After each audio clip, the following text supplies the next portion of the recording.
Nos disponemos a recibir el mensaje de Dios en casa.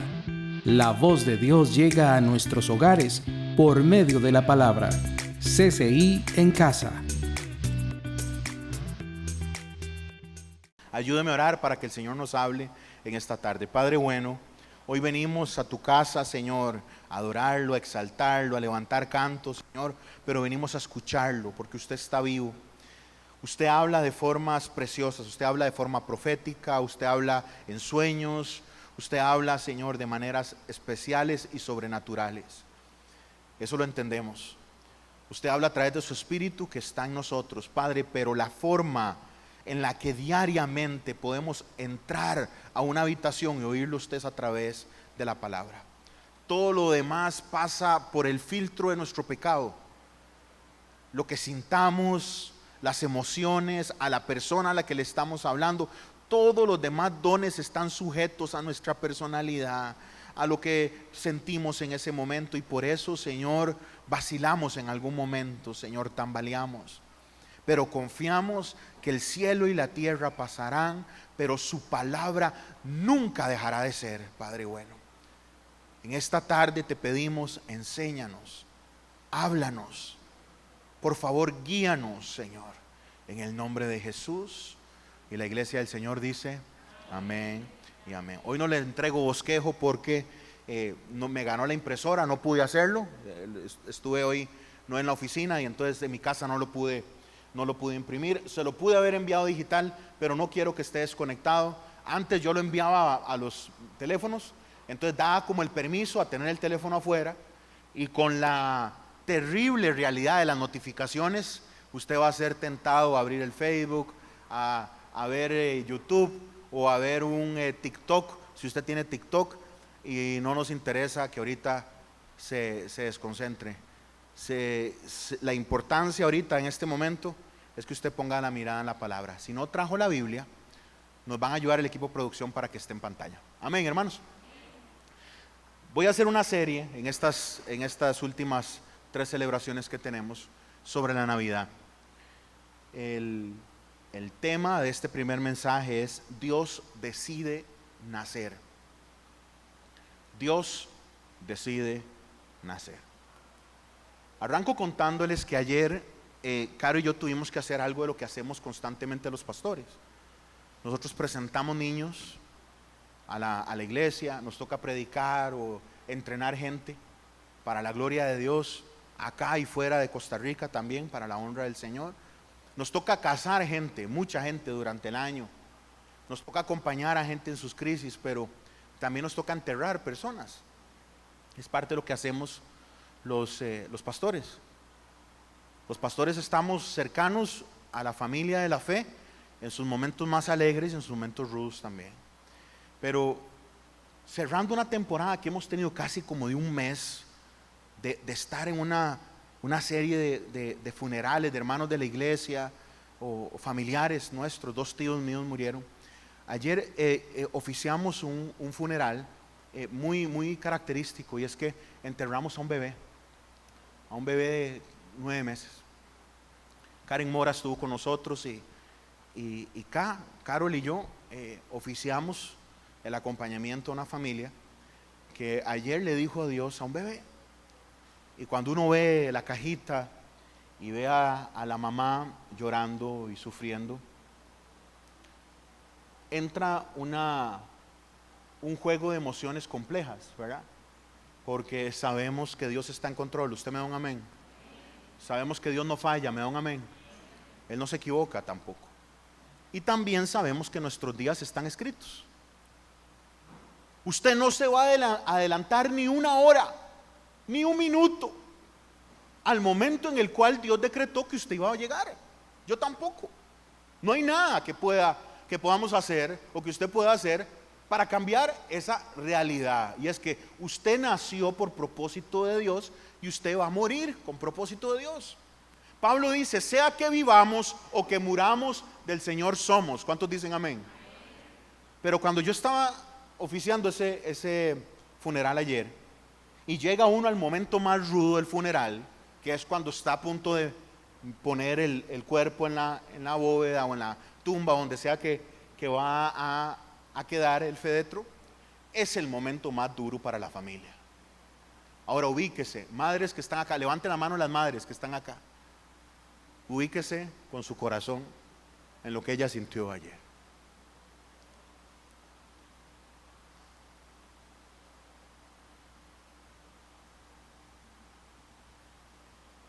Y yo me quedé viendo ese bebé porque le quitaron la tapita y el bebé precioso, precioso, gordito, grande, hermoso. Y yo me quedé viendo y el Señor me hizo como una conexión. Ahí hay un bebé que ya está con el Señor porque le estamos dando el adiós al cuerpito del bebé. Pero el bebé está con el Señor. ¿Y cómo usted sabe si ese bebé es salvo? Ay, hermano, lea la Biblia.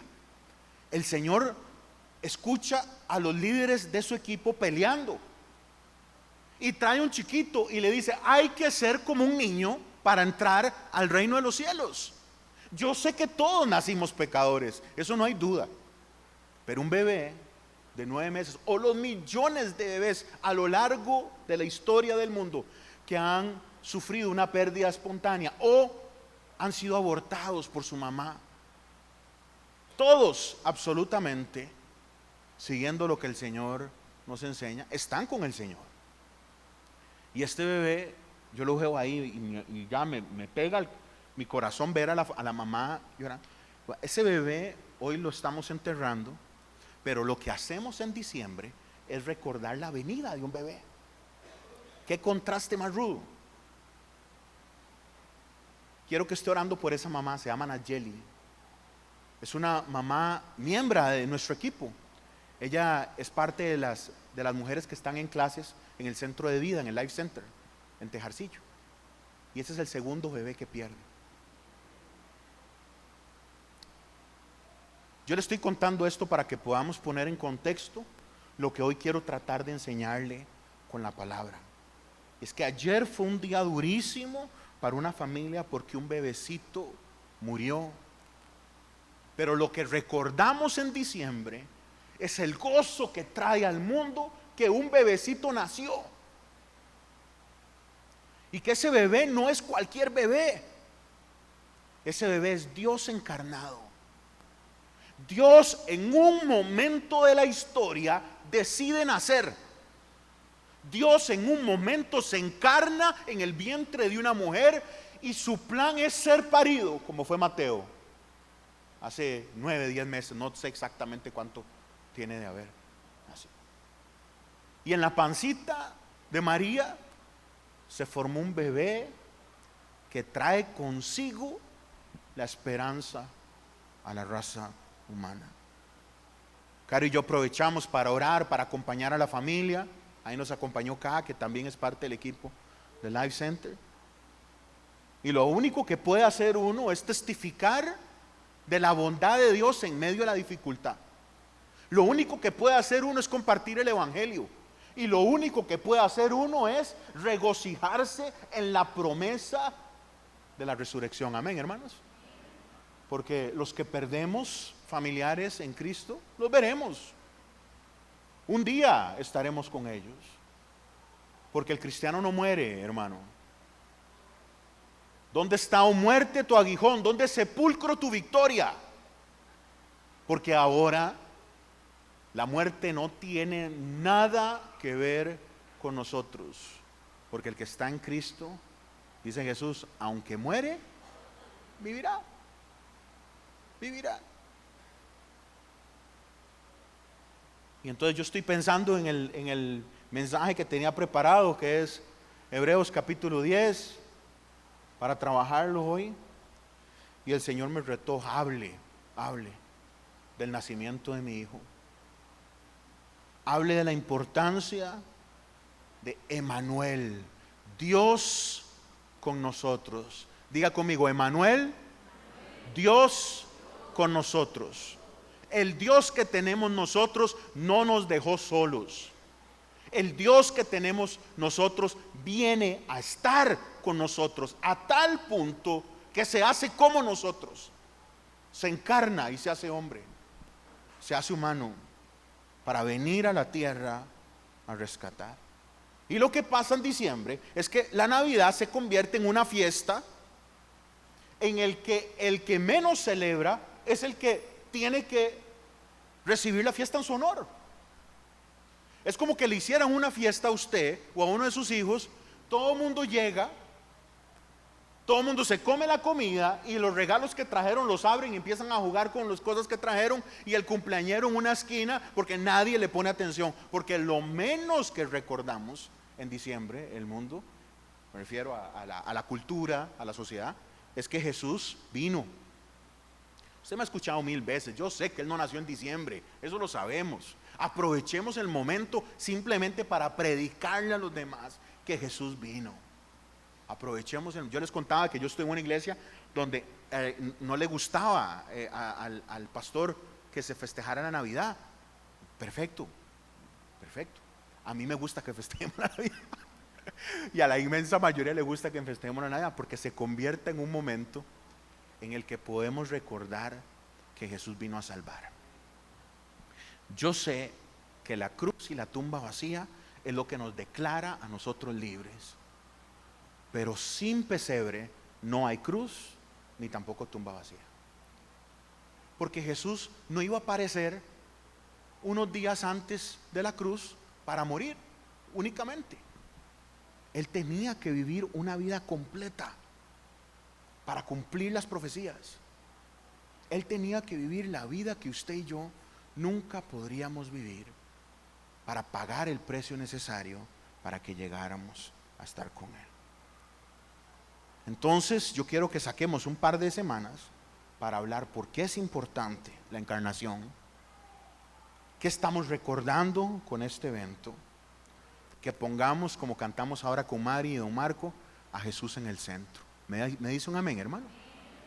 Ponga al Señor en el centro. Entonces me puse a ver en la Biblia, y yo sé que usted lo va a recordar, ¿cuál es el primer momento en el que el Señor habla? No tenemos a Jesús aprendiendo a hablar, no tenemos momentos de la infancia chiquitita de Jesús, pero el primer evento que tenemos de la vida de Jesús es en su infancia, cuando está en el templo. Abra la Biblia en Lucas capítulo 2, verso 49, o ponga la mirada en la pantalla. Lucas 2, 49 dice: entonces Él les dijo, ¿por qué me buscan? ¿No saben que en los negocios de mi Padre me es necesario estar?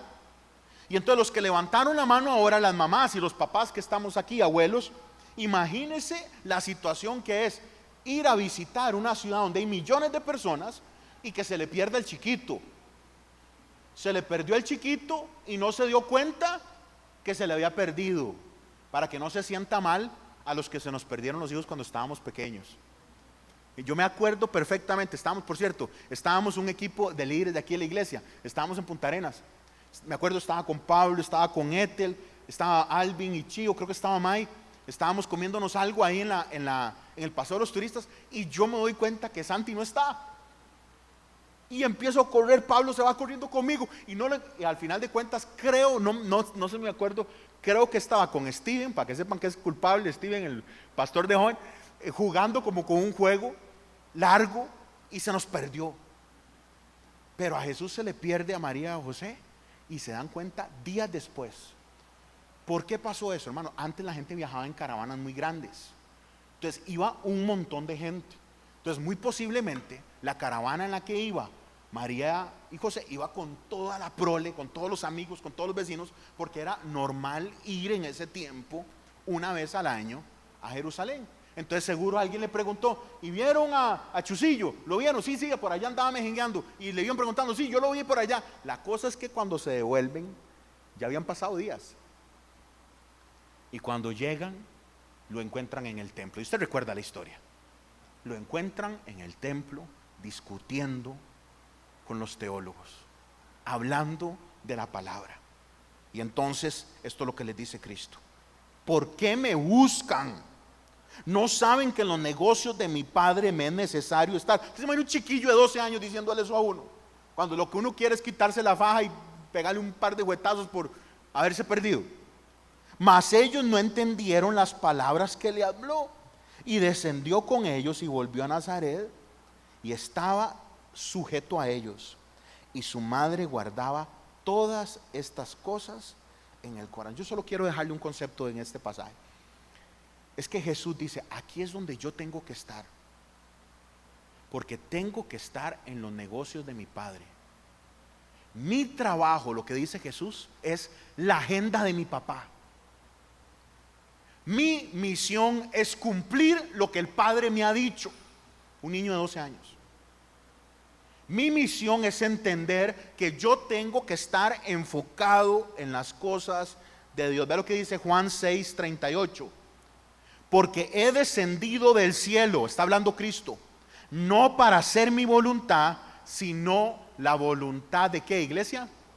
Del que me envió. Algunos ven ahí una debilidad en la Trinidad. Y entonces usted ha escuchado gente en diferentes sectas diciendo, ¿cómo es posible que el Hijo diga esto? El Hijo nos está marcando un camino. El Padre, el Hijo y el Espíritu son tres personas en una, pero cada una de esas tres personas es una por sí sola. El Padre no es el Hijo no es el Espíritu Santo, y así lo podemos hacer con cada uno de ellos. Pero los tres son una sola persona. El Padre es todo conocedor, omnisciente. El Padre es todopoderoso. El Espíritu es todo conocedor y además es todopoderoso. El Hijo también lo es. Pero el Hijo, en obediencia, toma una posición de humildad para guiarnos a nosotros cómo nosotros vamos a acercarnos a Dios. Y Jesús dice, he descendido del cielo no para hacer mi voluntad, sino la voluntad del que me envió. ¿Qué es lo que quiero que entienda? Que Jesús tenía claro que tiene una misión. Usted tiene claro que tiene una misión. Porque hay cristianos viviendo como cualquier otra persona del planeta. Jesús, siendo hijo de Dios, sabía que tenía una misión que cumplir. Usted y yo somos hijos de Dios y tenemos que tener claro que hay una misión. Jesús mismo lo dice, es hacer la voluntad del Padre. Entonces cuando los papás llegan y se encuentran a Jesús discutiendo con las grandes mentes, con los doctores de la ley, con los que saben del Antiguo Testamento, el trabajo que había hecho José y María con él en la palabra es espectacular, porque es que la gente piensa que Jesús caminaba sobre el agua cuando era bebé. La gente piensa que Jesús le resucitaba a las mascotas, a los vecinos. Jesús fue un niño igual que cualquier otro niño, siendo Dios y además siendo hombre.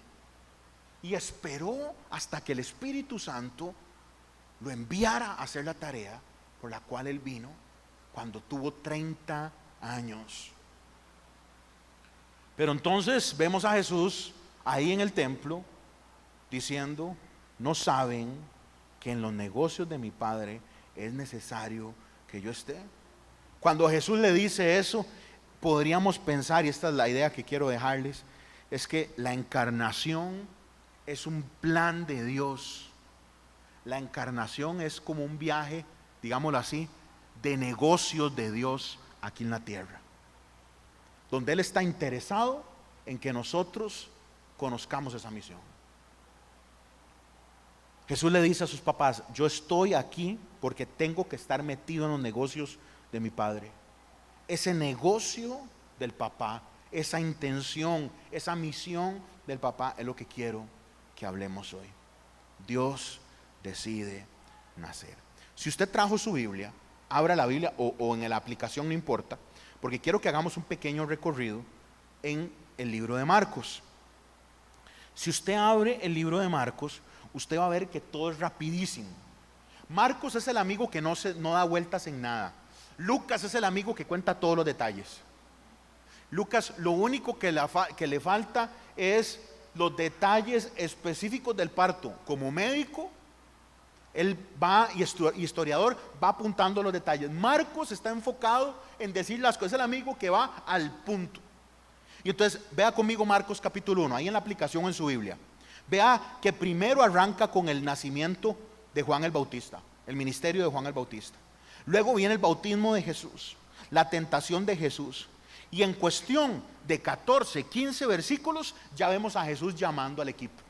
Vea el capítulo 1, verso 16. Andando junto al mar de Galilea, vio a Simón. En 16 versículos ya Marcos nos está mostrando el ministerio de Cristo de una manera directa. Pero vemos en el 14 lo siguiente: después que Juan fue encarcelado, Jesús vino a Galilea predicando el evangelio del reino de Dios. En el momento en el que Juan queda preso, Jesús empieza a predicar. Vino a Galilea predicando el evangelio del reino de Dios y diciendo: el tiempo se ha cumplido y el reino de Dios se ha, ¿qué, iglesia?, acercado. Arrepiéntanse y crean en ¿qué? En el evangelio, en la buena noticia. Yo siempre aprovecho para recordar que es evangelio. El evangelio es una palabra en griego que quiere decir buena noticia. La buena noticia es la siguiente: es que el pecado nos separó de Dios, y como estamos separados de Dios, no podemos estar con Él. Eso significa que estamos condenados para siempre. Pero la buena noticia es que Jesús vino a salvarnos, y en la cruz murió en nuestro lugar. Al tercer día resucitó y hoy reina con poder al lado del Padre. ¿Cuántos dicen amén? Y la victoria que Él conquista en la cruz, y la victoria que Él conquista derrotando a la muerte 3 días después, es herencia mía y suya ahora. ¿Cómo? A través de la fe. Es por gracia. Es un regalo que no podemos pagar. Pero cuando un hombre o una mujer ve la obra de Jesús y cree que es suficiente, es salvo. Porque el que cree con su corazón y confiese con su boca será salvo. Romanos capítulo 10. Amén, hermanos. Esa es la buena noticia. Entonces Jesús dice: el tiempo se ha cumplido, el reino de Dios se ha acercado, arrepiéntanse y crean en el evangelio. Entonces vemos a Jesús en el templo diciéndole: papás, ¿cuál es el estrés? Si yo vengo a estar en el trabajo de mi papá, en los negocios de mi padre. Luego vemos a Jesús en Juan capítulo 6 diciendo: yo he descendido del cielo no para hacer mi voluntad, sino la del Padre. Y vemos a Jesús aquí en Marcos capítulo 1, verso 14: el tiempo se cumplió, yo predico ahora que el reino llegó, arrepiéntanse y crean en la buena noticia. Pero si seguimos en Marcos, ponga la mirada en su Biblia. Si seguimos en Marcos, luego llama a 4 líderes, luego libera a alguien que está con un demonio, luego sana a la suegra de Pedro, luego sana a gente en la noche, porque la gente se da cuenta que Dios está haciendo milagros y empiezan a llevarle un montón de enfermos, y en la noche hace un montón de milagros. El Señor sigue predicando, sana a un leproso, y llegamos al capítulo 2, a un evento grandioso donde hay un grupo de 4 amigos cargando a otro amigo. O sea, tenemos un grupo de amigos precioso de 5 muchachos, de 5 hombres. Por cierto, no es el tema hoy, paréntesis: los verdaderos amigos nos llevan a Dios. Los verdaderos amigos nos acercan a Dios. Padres y madres, refuercen esto con sus hijos. Jóvenes que están acá, los verdaderos amigos nos llevan a Dios. Y entonces estos 4 hombres escuchan que Jesús hace un montón de milagros, y entonces dicen: aquí la noticia es que vamos a llevar al amigo que ocupa a Dios y lo vamos a meter. Y usted conoce la historia, pero lo narro por si hay alguien acá que no la conoce. Llegan al lugar en el que Jesús está y está repleto, no cabe nadie, por las ventanas no se puede entrar, la puerta está bloqueada. Y entonces a uno de esos locos, que no sabemos quién fue, se le ocurre: despedacémosle el techo a este hermano, porque usted entra ahí porque ingresa. Usted hoy va a estar frente a Jesús. Yo siempre me pongo a pensar eso. Imagínense cuando Jesús está viendo a esa gente despedazando el techo, que no es ni ellos, ¿verdad? Que no es de Jesús tampoco, pero dijeron: no me importa. Lo importante es que este amigo llegue a estar con el maestro. Y entonces empiezan a romper, bajan a este paralítico y se tensa toda la reunión, porque dentro de la casa hay un montón de religiosos. Dentro de la casa hay fariseos. Y cuando baja esa camilla, se desata una bronca en esa casa, porque ahora ¿qué va a hacer Jesús? Entonces, vea lo que hace Jesús. Verso 5 del capítulo 2. Al ver Jesús la fe de ellos, le dijo al paralítico: hijo, tus pecados, ¿qué más? Dígalo conmigo, te son perdonados. Es una locura. Es una locura. ¿Cómo Jesús va a llegar a decirle a ese paralítico: tus pecados te son perdonados? Nada que ver. Según nuestra mente, ¿verdad? Nada que ver. Y ahí no termina el momento, sino que el Señor ve lo que cavilaban. Ve al verso 8. Y conociendo Jesús en su espíritu que cavilaban de esta manera dentro de sí mismos, dice lo siguiente.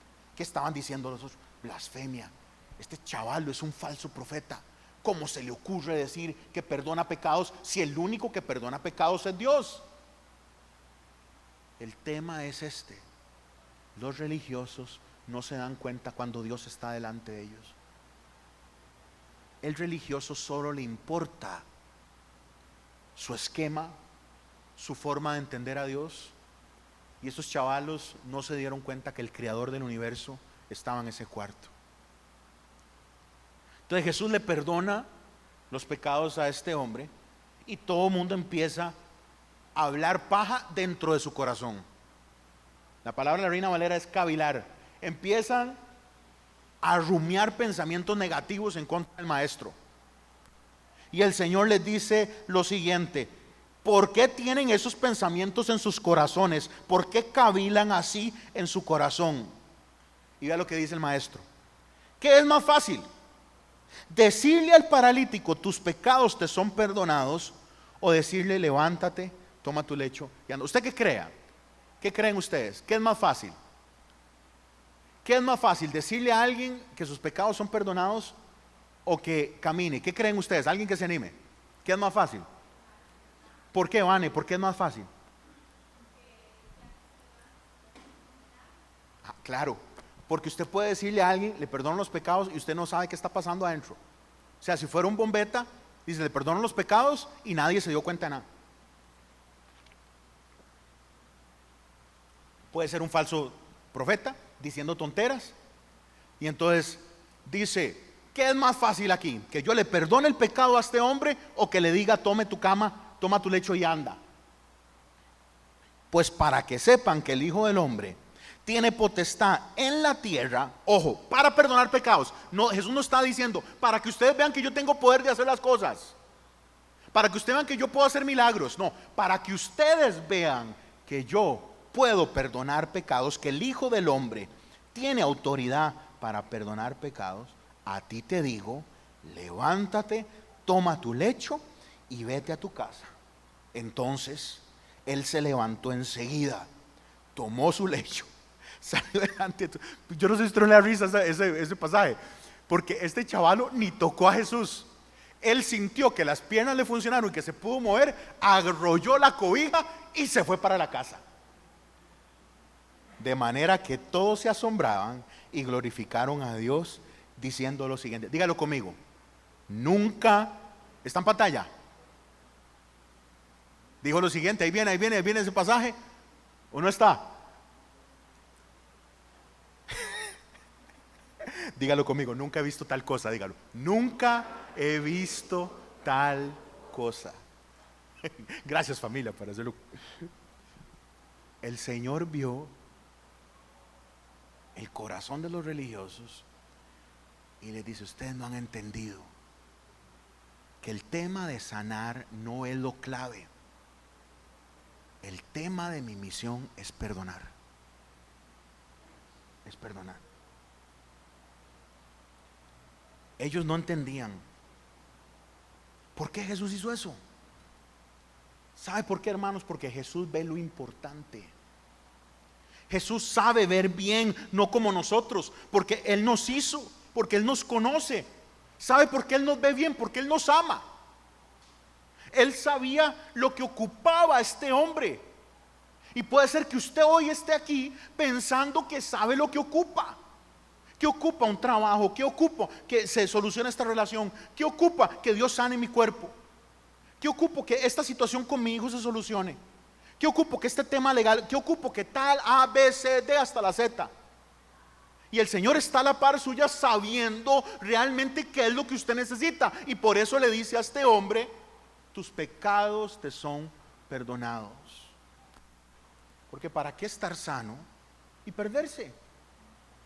¿Para qué estar solvente económicamente y perderse?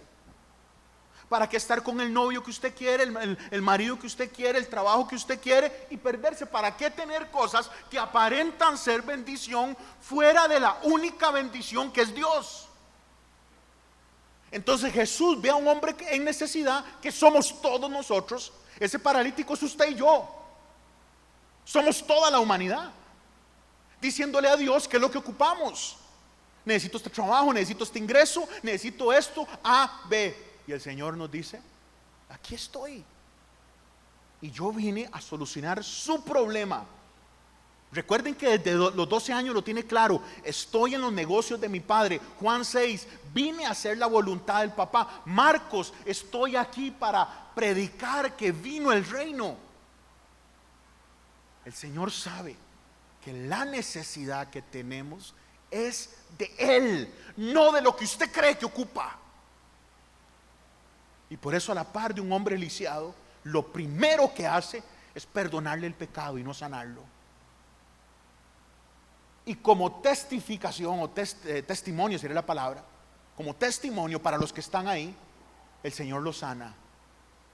Pero lo sana para que sepan que ese hombre fue justificado en ese momento. Lo sana para que sepan que el Hijo del Hombre puede perdonar pecados. Lo que la humanidad necesita es entender que este bebé nació para salvar. Lo que usted necesita entender como hija e hijo de Dios es que la Navidad es importante, la encarnación es importante, porque Jesús vino a solucionar el verdadero problema. No es que no podemos caminar, no es que nos falta un recurso aquí, no es que ocupamos a tal persona a la par, no es que ocupamos que el Señor abra A, B o C puerta. Yo sé que lo necesitamos. Y le voy a decir una cosa: Dios es tan buen Padre que ofrece esos regalos, los da. Pero su misión está clara. Su misión es perdonar. ¿Perdonar para qué? Perdonar para salvar. Jesús vino a la tierra a salvar. Jesús vino a la tierra a redimir. Tal vez usted ahorita ha perdido de vista eso, pero el nombre de Jesús es Emmanuel, Dios con nosotros. Juan capítulo 6, verso 40, se lo repito: y esta es la voluntad del que me ha enviado, que todo aquel que ve al Hijo y cree en Él tenga vida eterna, y yo le resucitaré en el día postrero. Está en pantalla, se lo leo de nuevo: y esta es la voluntad del que me ha enviado, que todo aquel que ve al Hijo y cree en Él. Por eso yo siempre uso esta imagen: el que ve la cruz ve dos palos cruzados, o si es una cruz, un crucifijo de católico, lo que sea, ve a un Jesús ahí guindado, ve un acto de dolor, de sufrimiento, o dos maderas, o una cadena, o un tatuaje, o un arete, o una portada, lo que sea, algo en su celular, lo que sea, una fotografía. Pero el que ve ahí a Dios muriendo, todo aquel que ve al Hijo y cree en Él, ve la cruz y la ve diferente, porque sabe que esa cruz le toca a Él. Pero cree en Él, va a tener vida eterna. Y aquí está la frase esperanzadora: y yo le resucitaré en el día postrero. Esa es la razón por la que un creyente puede enterrar a un bebecito, a un abuelo, a un papá, a una mamá. Dios nos libre, a un hijo, una hija, o a alguien amado. confiando en que el Dios que tenemos nos resucita porque venció la muerte. Amén, hermanos. La razón por la que Jesús nació fue para salvar. Génesis capítulo 3, verso 1.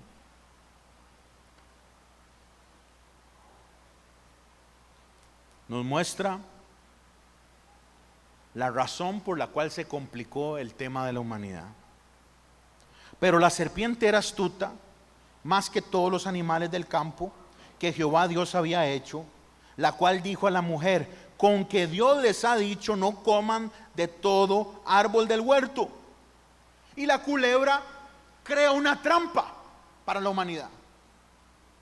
Agarra una media verdad y la junta a un montón de mentiras y se para a la par de Eva a confundirla. La tentación y los pasos a llevarnos a direcciones que nos alejan de Dios siempre vienen disfrazadas. Y entonces la serpiente le pregunta: ¿es cierto que Dios dijo esto? ¿Estás segura que Dios dijo lo siguiente? Y empieza a tender la trampa. Verso 4. Entonces la serpiente le dijo a la mujer: no va a morir. Agarra otra vez una media verdad y la junta con su astucia para engañar, para engatusar. Y ahora la trampa está puesta y en el versículo 4 el objetivo está asegurado. Él tiene claro que quiere hacer que esta mujer caiga y que este hombre caiga. Verso 6. Y vio la mujer que el árbol era bueno para comer y que era agradable a los ojos y el árbol codiciable para alcanzar la sabiduría, y tomó de su fruto y comió, y dio también a su marido, el cual comió así con ella. Se acomoda la trampa, el objetivo está listo y viene el momento trágico. La humanidad le da la espalda a Dios. No es Eva, no es Adán, es usted y yo. Es toda la humanidad le da la espalda al Señor. En el momento en el que nuestra mente se suelta de la palabra de Dios, estamos en terreno lodoso. En el momento en el que usted está caminando fuera de la palabra de Dios, está caminando en arena movediza. Ella come el fruto y se lo da a su esposo, se lo da a Adán. El diablo cuestiona la palabra y la mujer recibe ese cuestionamiento. Usted me ha oído decir esto 1000 veces y se ha escrito por 2000 años. La codicia de la carne, la codicia de los ojos y el orgullo de la vida. Las mismas tentaciones que nos habla Juan. Vio que era bueno para comer, vio que era agradable a los ojos y vio que lo hacía inteligente a uno, lo hacía sabio. Y la lleva a un punto de no retorno, que voy a vivir mi vida a mi manera y no a la de Dios. La trampa, el objetivo está listo, la tragedia está sellada y entra en juego el pecado. Y trae el pecado el dolor. Verso 7. Entonces fueron abiertos los ojos de ambos y conocieron que estaban desnudos. Entonces cosieron hojas de higuera y se hicieron delantales. Descubren que el pecado es incómodo, es doloroso. Verso 8. Y oyeron la voz de Jehová que se paseaba en el huerto al aire del día. Y el hombre y la mujer se escondieron de la presencia de Jehová Dios entre los árboles del huerto. Se acomoda la trampa, el objetivo se asegura, la tragedia llega porque la humanidad cae, el dolor del pecado entra en juego y ahora el pecado trae su vergüenza y Adán y Eva pierden lo más importante y nosotros perdemos lo más importante, que es el deseo de estar con Dios. Pierden el deseo de estar en comunión con el Señor y se van a esconder porque se dan cuenta que la forma en la que está no les permite estar con Dios. Y el Dios que usted y yo tenemos no dejó la historia así. Salió a buscar. El Dios que tenemos sale a buscar a sus hijos. ¿Usted cree que Él no sabía que habían fallado? ¿Usted cree que Dios no sabía que usted había pecado? Que yo había pecado. Y el Señor sale a caminar en el jardín, la búsqueda preciosa de Dios de sus hijos, con una pregunta: ¿dónde está? ¿Dónde está? Esa pregunta no es para obtener información. Esa pregunta es para que Adán y Eva entendieran lo que habían hecho. Tuve miedo, dice Adán, verso 9. Mas Jehová llama al hombre y le dice: ¿dónde estás tú? Y él respondió: oí la voz en el huerto y tuve miedo, porque estaba desnudo y me escondí. Y Dios le dijo: ¿quién le enseñó a usted que está desnudo? ¿Ha comido del árbol que yo te mandé a no comer? Y el hombre respondió aquella respuesta famosa: la mujer que me diste. Y la gente siempre ha dicho que él le está echando la culpa a Eva, y eso no es cierto. Él le está echando la culpa a Dios. Ahí las mujeres dicen: ¿ves qué barbaridad este Adán? Chica, si hubiera estado en este tiempo hubiera entendido diferente con el feminismo, porque ahora sí, nosotros somos empoderadas y valientes. Nada que ver. Él no le está echando la culpa a su mujer, le está echando la culpa a Dios. La mujer que usted me dio, esto es culpa suya. Hace unos versos atrás estaba cantando que era preciosa. Usted no entiende eso, ¿verdad? Porque yo tampoco, no lo entendemos como poesía. Pero él dice: te llamaré varona. Suena raro, ¿verdad? Te llamaré mujer. No lo entendemos porque la traducción no calza la palabra hombre y mujer en la forma en la que calza en el hebreo.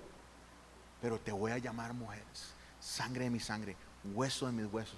Está diciendo: es lo más hermoso que he visto en mi vida, mi ayuda idónea. Y ahora le está diciendo al Señor: la mujer que usted me dio. La excusa de Adán entra en juego. Verso 13, Eva no se queda callada. Y entonces Jehová le dice a la mujer: ¿qué es lo que ha hecho? Y dijo la mujer: la serpiente me engañó y comí. Eva explica lo que pasó. Y el Señor en el 14: y Jehová le dijo a la serpiente: por cuanto esto hiciste, maldita serás entre todas las bestias y entre todos los animales del campo. Sobre tu pecho andarás y polvo comerás todos los días de tu vida. La trampa se teje, el objetivo se asegura, la tragedia se sella en la caída. Entra el dolor de pecado, entra la vergüenza del pecado. El Señor no deja la historia ahí, sale en búsqueda de sus hijos. Adán sale con una excusa, Eva sale con una explicación, y la serpiente recibe su maldición. Esta serpiente no reptaba, esta serpiente se movía diferente, y queda escrito que ahora la serpiente va a arrastrarse. Y en el verso 15 queda condenada: pondré enemistad entre ti y la mujer, y entre tu simiente y la simiente suya. Esta te herirá en la cabeza, y tú le herirás en el calcañar. La historia no termina ahí. Verso 16: a la mujer le dijo: multiplicaré en gran manera el dolor de tus preñeces, con dolor darás a luz a tus hijos, y tu deseo será para tu marido, y él se enseñoreará de ti. Y al hombre le dijo: por cuanto obedeciste a la voz de tu mujer y comiste del árbol del que te mandé diciendo: no comerás de él, maldita será la tierra por tu causa, con dolor comerás de ella todos los días de tu vida. Espinos y cardos te producirá, y comerás plantas del campo. Con el sudor de tu rostro comerás el pan hasta que vuelvas a la tierra, porque de ella fuiste tomado, pues polvo eres y al polvo volverás. Y llamó a Adán el nombre de su mujer Eva, por cuanto ella era madre de todos los vivientes. El Señor emite un juicio, y el juicio es: siga viviendo. Usted está en un estado en el que se puso alejándose de mí. Ahora usted, para parir, va a sufrir, y usted, la tierra, cambian las reglas. Ahora, la gente dice que la maldición, una de las maldiciones es el trabajo. No, el trabajo es bendición. Nunca se ate con sus palabras. El trabajo es bendición. Adán tenía trabajo antes de la caída. El trabajo no es un resultado de la caída. Adán hacía cosas antes de la caída, Eva hacía cosas antes de la caída. El trabajo nunca es maldición. No se ate con sus palabras. Pero el Señor sí hace que el trabajo sea más complejo, más difícil. Y entonces el juicio que se decreta es: usted sigue viviendo, pero no viven acá. No pueden estar donde yo estoy. Y el Señor saca a la humanidad del jardín y pone querubines en la entrada del jardín.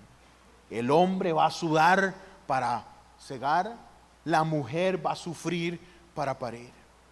Pero en medio de ese fracaso, en medio de esa desgracia, hay esperanza.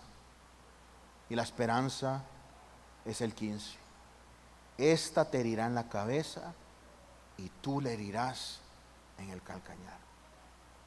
Desde la segunda página de la Biblia, el Señor promete que viene alguien a salvar.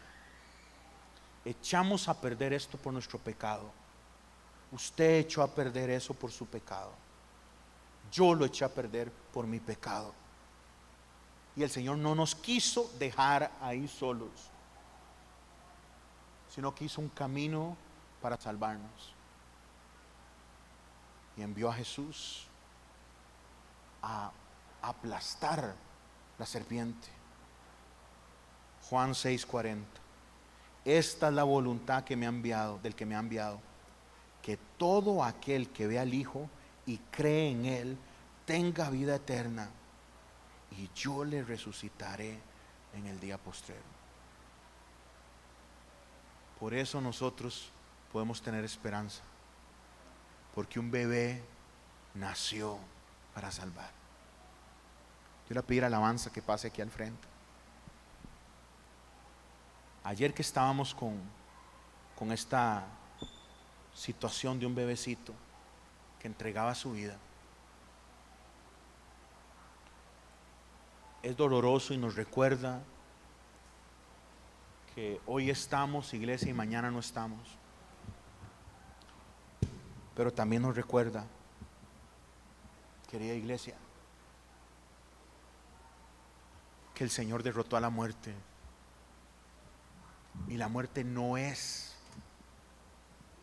el destino final del que nació. Porque la persona no ha entendido esto. El mundo no ha entendido esto. Y es que cuando su cuerpo deja de funcionar, usted va a seguir siendo. Va a seguir siendo en Dios o fuera de Dios. Y esa es la razón por la cual Jesús vino. Para que usted pueda seguir viviendo en Dios y solucionar el problema que se suscitó en el Edén. La forma en la que caímos como humanidad solo encuentra solución en Cristo. La única forma en la que un pecador, una pecadora puede estar delante de Dios es a través de Jesús. Le acabo de narrar algo que tal vez usted ya sabe, pero se lo narré para que entienda por qué el bebé vino. Porque Dios se hizo bebé. Dios decidió nacer para solucionar la situación. La situación no es lo que usted quiere. La situación no es lo que usted está pidiendo. La situación es su eternidad. Aprenda a ver bien. Aprenda a ver bien. El Señor vino a solucionar su problema real. Y su problema real es que usted no puede estar en el Edén, ni yo tampoco. No podemos estar ahí. Pero el que está en Cristo es nueva criatura. Por eso la Navidad teológicamente tiene sentido, porque entendemos la razón por la cual Dios se encarnó para salvar. Yo quiero que cierre sus ojitos ahí. incline su cabeza y en este momentito de silencio, usted ponga en perspectiva el triunfo que obtiene Dios sobre todas las cosas a través de este bebé que nació. Y cómo la situación suya de pecado y mía ha sido resuelta por gracia y por amor en Dios. Ayer enterramos un bebecito que nació y murió, pero la Navidad nos recuerda que un bebé nació con el único propósito de morir para salvar.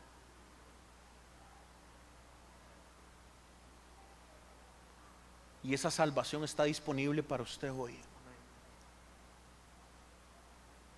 Y su eternidad dependerá de si usted aceptó ese acto de amor. Lo que determina nuestro tiquete final para estar con Dios o sin Él es si logramos comprender lo que Jesús sabía a sus 12 años. Vengo para estar en los negocios de mi Padre. Lo que Juan nos dice, estoy aquí para cumplir la voluntad de mi Padre. Lo que nos dice Marcos, vine para predicarles las buenas noticias. El reino de Dios se ha acercado. Y luego vemos a un hombre imposibilitado de moverse, recibiendo esa tarea, y es perdón. Con sus ojos cerrados, pídale perdón a Dios. Entréguese a Él. Confiese su pecado y permita que el hijo de Eva, el único perfecto, aplaste al enemigo en su vida. No todos podrán decir que vieron y vivieron esa victoria. Solo los que pusieron a Jesús en el centro. Solo los que pusieron a Jesús en el lugar principal. Padre, te confesamos nuestro pecado, Señor, y te pedimos perdón, Señor. Perdónanos, Señor. Antes de que se vaya, levante las manos ahí donde está. Padre, bendigo a tus hijos en el nombre del Padre, del Hijo y del Espíritu Santo. Que podamos, Señor, esta semana disfrutar de sus bondades, pero agradecidos, Señor, enfocados en lo que usted ha hecho para redimirnos. Gracias, Señor, por la Navidad. Que la Navidad no sean los regalos, las cosas. Que la Navidad sea un pretexto, Señor, nada más para recordar que usted vino a salvarnos. Que usted dejó la majestad de la gloria para hacerse un bebecito y vivir la vida que nosotros no podríamos vivir, pero para morir, Señor. Usted vino a morir por nosotros y te damos gracias, Señor. Te damos gracias porque 3 días después derrotaste la muerte, el pecado, el demonio y todas sus huestes, Señor. Y hoy nosotros podemos confiar tranquilos en que viviremos a tu lado para siempre. Padre, hoy oramos por la familia de Mateito. Hoy oramos por Nayeli, María, Señor, y las demás hermanas, Señor, del centro de vida, Señor. Hoy clamamos confiados porque podemos creer que usted promete, Señor, una resurrección. Y pronto veremos a los que no están con nosotros y creyeron juntos, Señor. Gracias porque usted viene por nosotros. Envío a este pueblo en paz. Guárdanos de toda maldad en el nombre de Jesús. Todos decimos amén y amén, hermanos. Hermanos, aprovechen para abrazarse. No recojan sillas. No recojan sillas. Aprovechen para abrazarse. Muchas bendiciones. Chao.